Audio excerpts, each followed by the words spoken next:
पठान कैस अब्दुल रशीद और हजरत खालिद बिन वलीद रजी अल्लाह अन्हा। पठानों यानी अफगान कौम की अबतदा के बारे में 3 आरा हैं। पहली ये कि ये आरी नज़ हैं। दूसरी ये कि ये मुख्तलिफ अक़वाम हैं जो इस खित्ते में तवील अरसे तक रहे, तो उनका रहन सहन, रस्म रिवाज और आदात एक जैसी हो गईं और यही कामन चीज़ें उनको एक कौम बनाती हैं। तीसरी राय ये है कि ये बनी इसराइल का 12वां कबीला है जो गौर के इलाके में आके आबाद हो गया था। इस तीसरी राय के हामिल अफराद अफगानों के कबूल इस्लाम के हवाले से एक वाक़या सुनाते हैं कि खरासान के इस इलाके से अफगानों के 70 अफराद पर मुश्तमिल एक वफ़द अपने सरदार कैस अब्दुल रशीद की सरबराही में आन हजूर सल्लल्लाहु अलैहि वसल्लम की खिदमत में हाजिर हुआ और इस्लाम कबूल किया। मजीद ये कि एक गज़वा में उनकी बहादुरी देखकर आन हजूर सल्लल्लाहु अलैहि वसल्लम ने उनको बतान का लक़ब दिया, जो बाद में पठान का तलफ़्फ़ुज़ इख्तियार कर गया। और ये भी कहा जाता है कि कैस अब्दुल रशीद का निकाह हज़रत खालिद बिन वलीद रज़ी अल्लाह अन्हा की बेटी से हुआ।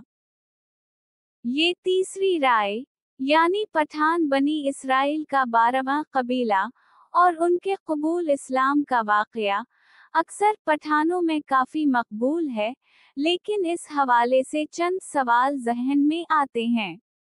सबसे पहले तो ये कि क्या इस वाक़ये का ज़िक्र हदीस की किसी किताब में है किया?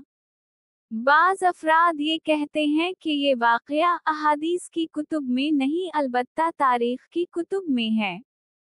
लेकिन यहाँ अहम बात यह है कि हम जिस वाक़ये की बात कर रहे हैं इसका ताल्लुक़ दौर नबूवत से है और इसका ज़िक्र अहादीसु सीरत की किताबों में होना लाज़मी है।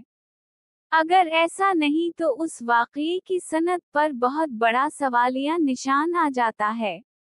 दूसरी बात ये कि 9 हिजरी में जिन कबाइल के वफूद मदीना आए, सीरत की किताबों में उनमें से अक्सर कबाइल का जिक्र है और तफसील से जिक्र है। अगर इस वफ़्त का जिक्र नहीं तो हैरानगी की बात है। ये वाक़या कोई मामूली वाक़या नहीं कि खरासान के इलाके से एक वफ़द मदीना गया हो और इसका जिक्र अहादीस की किताबों में ना हो। यहाँ ज़हन में ये सवाल भी उठता है कि खरासान के इस दूर उफ्तादा इलाके से एक वफ़द किसकी तबलीग पर मदीना गया था।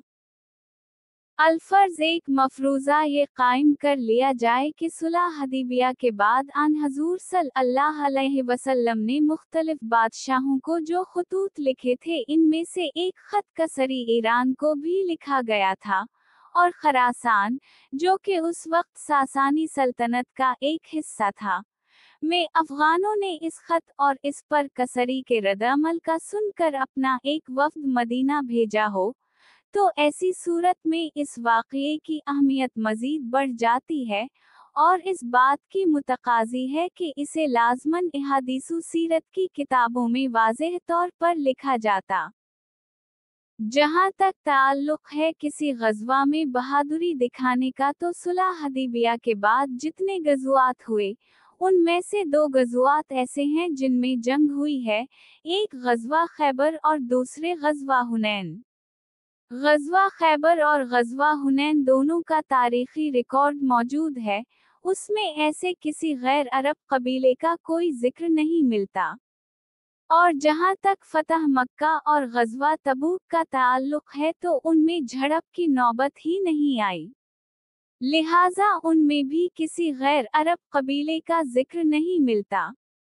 इस वाक़ये का तीसरा पहलू ये है कि कैस अब्दुल रशीद हज़रत खालिद बिन वलीद रज़ी अल्लाह अन्हा के दामाद बने।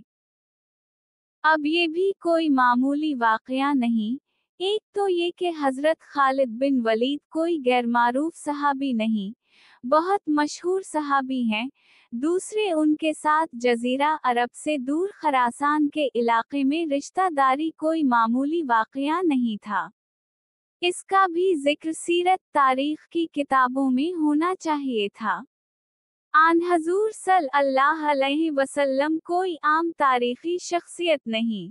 आन हजूर से किसी झूठी बात को मंसूब करने पर शदीद वईद है।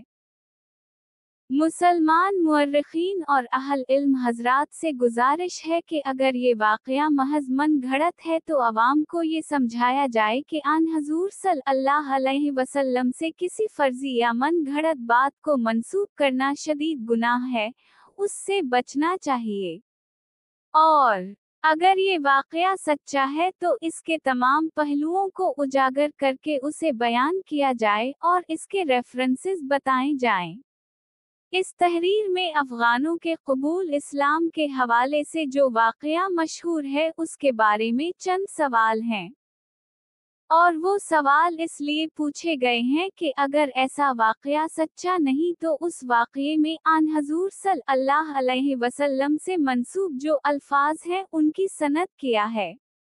कहीं ऐसा तो नहीं कि कौमी जज्बे के तहत हम में से अक्सर लोग लाइल्मी में आन हजूर सल्लल्लाहु अलैहि वसल्लम से झूठी बात मंसूब कर रहे हैं।